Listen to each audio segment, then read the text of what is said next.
आदाब, नमस्कार। मैं अजहर शमीम और आप देख रहे हैं देश दुनिया।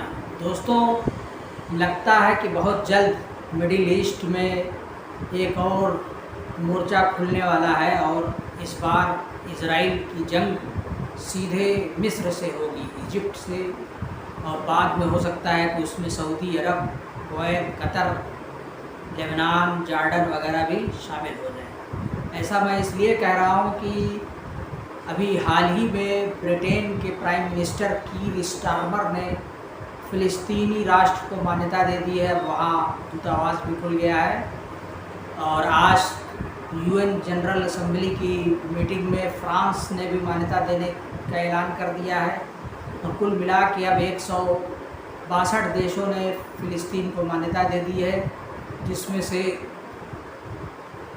Australia, Britain, Germany, France, Britain, ये सब, एक न्यूजीलैंड, कनाडा वगैरह प्रमुख यूरोपीय देश हैं।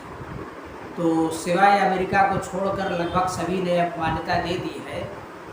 तो जिसके चलते नेतन्याहू काफ़ी बौखलाया हुआ है। उसका एक बयान आया है कि मैं अमेरिका से जब लौटता हूँ तो उसके लौटने के बाद देखता हूँ कि क्या होता है। और उसने कहा है कि इन लोगों ने जो फ़िलिस्तीनी राष्ट्र को मान्यता दी है, ये एक आतंकी राष्ट्र को मान्यता दी है और मैं और मेरी सरकार जॉर्डन नदी के उस पार कभी भी फ़िलिस्तीनी राष्ट्र को बनने नहीं देंगे, उभरने नहीं देंगे।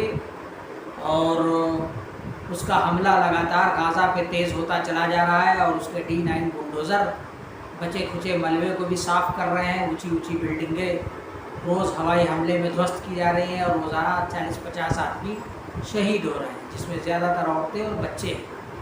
तो इजराइल ने तो गाज़ा पट्टी का पूरा इंफ्रास्ट्रक्चर तबाह कर दिया। एक भी यूनिवर्सिटी, कॉलेज, हॉस्पिटल नहीं छोड़ा, तमाम ऑफिसेस को बुलडोज कर दिया है। और ये सब किया उसने हमास को ख़त्म करने के नाम पर। हालांकि हमास मुश्किल से 4 आना भी नहीं ख़त्म हुआ होगा, और जबकि हमास के नाम पर जो फ़िलिस्तीनी निर्दोष इनोसेंट सिविलियंस हैं, नागरिक हैं, वो मारे जा रहे हैं। इसमें ज़्यादातर औरतें और बच्चे हैं। अब तक करीब 70-80 हज़ार लोग सरकारी आंकड़े के हिसाब से शहीद हो चुके हैं और गैर सरकारी अगर देखा जाए तो 1 लाख से भी ऊपर है। और बड़ी संख्या में लोग ज़ख्मी हुए हैं, अपंग हुए हैं। और ये इजराइल का खुला जेनोसाइड चल रहा है, जो अमेरिका की मदद से चल रहा है और अमेरिका का पूरा समर्थन हासिल है। अमेरिका से हथियार भेजा जा रहा है, उसका भी अभी एक वीडियो सामने आया है जिसमें वहाँ के जो पायलट्स हैं उन्होंने उस हथियार को अमेरिका ले जाने से इनकार कर दिया और ज़ोर ज़ोर से चिल्ला रहे हैं, जिसमें कि उनकी गिरफ्तारी भी हो गई है। तो दोस्तों, इस वक्त जो भी दुनिया में चल रहा है वो मामला बहुत ही अजीबोगरीब है और इजराइल की कोशिश है कि हर हाल में वो फ़िलिस्तीनियों को उत्तर से दक्षिण की तरफ ढकेल रहा है और वो चाहता है कि किसी भी हालत में या तो हम ज़्यादा से ज़्यादा लोगों को मार डालें, उनको ख़त्म कर दें, या उनको ढकेल दें और ढकेलते ढकेलते उनको रफ़ा बॉर्डर पर ढकेल कर उनको मिस्र के इलाके में भेज दें, जो उनका सीनाई का रेगिस्तान है।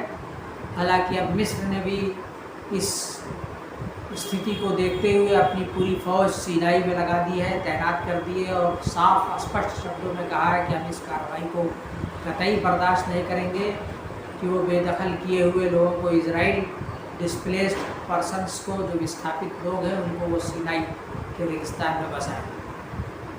तो इसी बात को लेकर अब इजराइल और मिस्र में तनातनी छिड़ी हुई है। उधर इजराइल ने तुर्की पर भी हमला करने की योजना बना रखी है। तो तुर्की और इजराइल मिलकर अब नौसेना का युद्धाभ्यास कर रहे हैं और ये ऐसे वक्त में हो रहा है कि जब गाज़ा फ्लोटिला के नाम से दर्जनों शिप्स दुनिया भर से निकले हैं जो गाज़ा की तरफ जा रहे हैं और इजराइल ने उन पर हमला करने का ऐलान कर रखा है।